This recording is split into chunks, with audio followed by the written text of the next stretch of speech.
À nouveau, Emmanuel Macron et d'autres dirigeants européens ont promis de nouvelles sanctions terribles contre la Russie.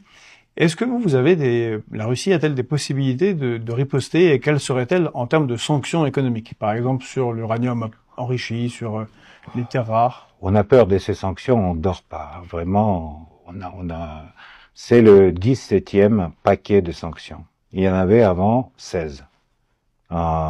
Aujourd'hui, il y a 25 850 sanctions contre la Russie. Et l'économie russe est en hausse, et l'économie française et l'économie de l'Union européenne est en baisse. Voilà le résultat. Donc, 17e paquet, 20e paquet, 40e paquet, on s'en fiche. Et donc, toutes ces sanctions, ça amène surtout à l'appauvrissement de la classe moyenne en Europe. Parce que le prix de gaz, le prix de l'électricité, le prix des gasolines, tout ça est en hausse.